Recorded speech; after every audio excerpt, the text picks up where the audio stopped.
Got nothing against your friends. I like your friends. I don't things have obviously changed for us. Your braces rocked in that movie too. Yeah. I love the braces. Yeah. I have to ask you all's opinion because if I ever find myself in a train crash situation, can you give me some tips on how to survive? Yeah, definitely just maneuver how we did. Right. I mean, like, we try to avoid all flying objects and things, sharp objects, you know, fiery objects. We did this things that I don't want to die kill you at the top of your lungs. If I say I don't want to die, I won't die. You won't die. I don't want to die. Probably. That's like the magic words. Oh, and if you just keep saying, we gotta run, guys, just keep running. Okay. It's your body's just gonna be like, I should run. Crawl under the train depot. That's the smartest thing you can do. And then I'll look for JJ in the corner somewhere. Yes. Just make sure. Look for Where's cut? Call cut. I have to help Charles finish his movie. Be good for you to spend some time with kids who don't run around with cameras and monster makeup. Could you close your eyes, please? Yeah.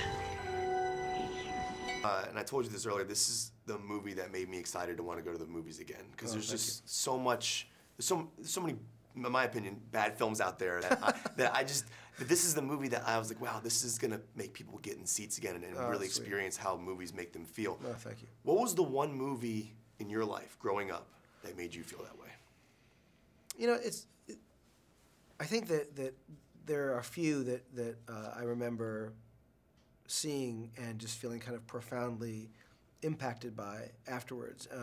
You know, certainly E.T. is a great model. There are similarities to certain aspects of the story in the absolute broad strokes. The movies are clearly very different when you see them. But the thing that I loved about the movies that you know, Steven Spielberg made was that, you know, when I was a kid, was that they were movies about ordinary people that went through something just insane. And that by the end of the movie, you weren't just in awe of what they had gone through, but you know, you were crying over what they'd experienced. You were emotionally invested. And that's the thing that I think he just does better than anyone, which is take ordinary people, put them through something that is clearly fantastical, but you're still deeply emotionally involved as if it were a drama, as if it were a true real-life drama, you know. So the idea of, you know, obviously a lot of those are parent-child stories, you know, but I've also felt, you know, growing up, there were moments, I remember, you know, there were movies that I saw that I remember just for some reason leaving feeling, you know, like Tootsie, like comedies where I'm like, oh my God, what is better than that? Like it was like a profound experience, you know. Hannah and Her Sisters, I remember seeing that, just thinking like that was off the charts, great. Broadcast News, you know, love that movie. Clearly movies like, you know, Alien, I loved movies that Cronenberg, you know, made. There are a number of films of his that I loved. So the genres are all over the place, you know, but you know, for me, seeing a movie that made me feel something, which I think is the goal, you know, always, is the thing that is the most valuable, less the genre. Yeah, I had like nerd tears streaming down my face when I was Right watching on. this. I was like totally geeking out. I'm so excited, that's fantastic. Well, And action! Guys, watch out!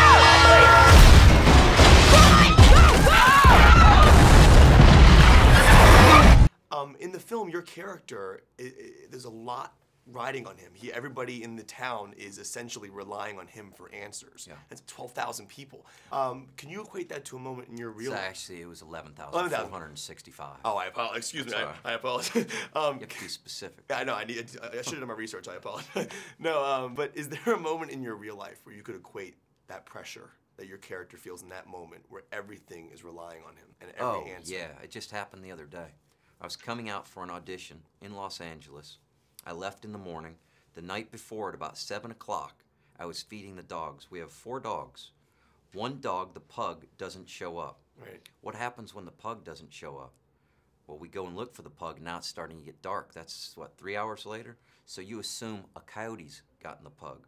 So what does the father have to do? The father has to stand up and be strong and say, now look, we're going to find the dog. Everyone stop crying. I'm in control. Everything's going to be fine. I knew the pug was dead. The pug was eaten by a coyote. I knew it was, you know, that's the way it was going to be. Very sad, right? Right. So the next morning, as I'm driving to the airport at 5 a.m., it's still dark out. I come over the hill and I by our barbed wire fence on the other side of the fence. What's standing there? The pug.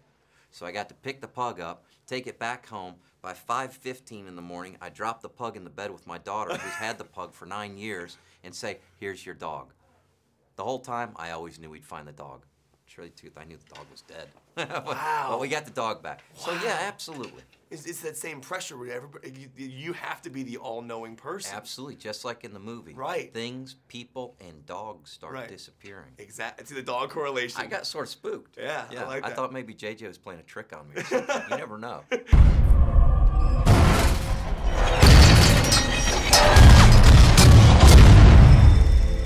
An eastbound freighter derailed. What the cargo was on that freighter, we don't know.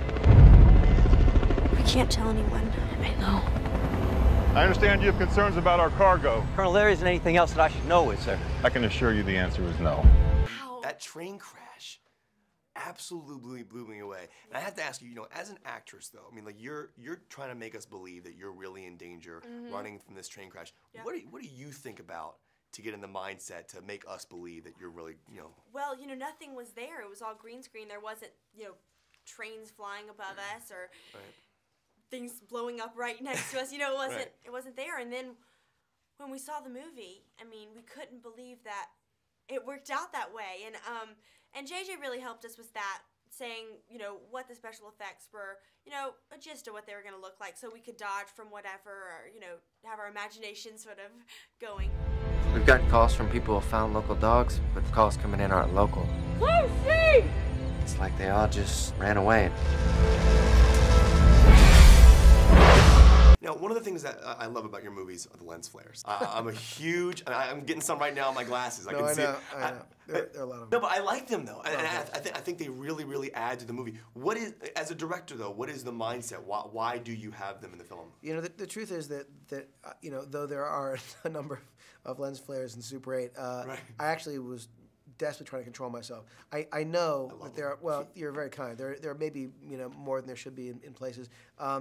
For me, it is there's a sort of look that anamorphic, which is just a style, a sort of it's a kind of lens, anamorphic lenses that basically, it's a stretched out image. It's sort of it compresses it and stretches it out when it's projected.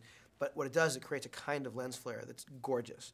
And so there are certain movies that when they use anamorphic, the anamorphic frame, that when there is a light in the camera, it just creates this spectacular look. So it literally is just this aesthetic thing that I like, which I absolutely am guilty of overusing and realize that it can be insanely distracting.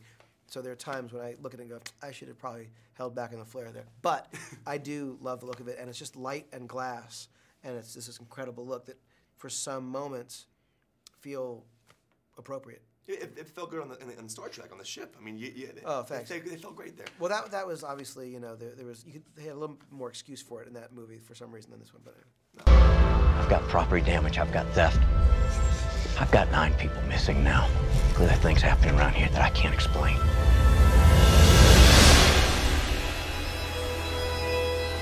This is your first movie. Yes. Ever, and Riley, yours as well. Mine as well, yes. How nervous were you going on to a J.J. Abrams set? Because I mean, oh my gosh, you have to be like, I mean, he makes quality movies, and this one is one as well. So how nervous were you guys? I was really nervous. I took energy from these guys. Yeah, that's what I did. The first day of filming, me and Joel, we were in a scene together, and we were just so nerve-wracked. I mean, I had no idea how, I've never seen a movie set before. I had no idea how much work goes into it, and JJ was just so great, and he taught us so much about it, and he's just the best. Yeah.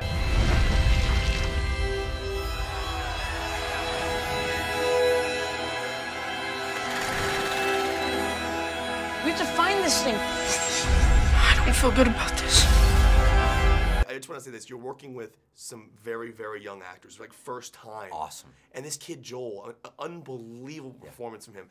As an actor though, you're the father in the movie, but you also kind of have to be like a father figure as an actor. You're kind of like teaching this kid his role. I mean, did he come to you for advice? Did he ask you questions about how I should play this scene? Was that something? No, not too much. We play. We're not too close to each other in the beginning of the film, so it sort of played out. We did those scenes earlier, so it was sort of better, I think, that we did stay away. And JJ, you know, JJ was the director, and he directed him, and he directed me, but we were sort of like boxers. We didn't, until the end of the film, that's when we connected. So it worked out nicely. When I was 14, it was in 1979. This kid's 14 in this movie in 1979, so that's another little correlation. But I think it was better that we stayed away from each other and didn't share too much, because there was that estrangement. Although they did really sort of make me angry when they'd run around the hotel and knock on my door and run away again. Go!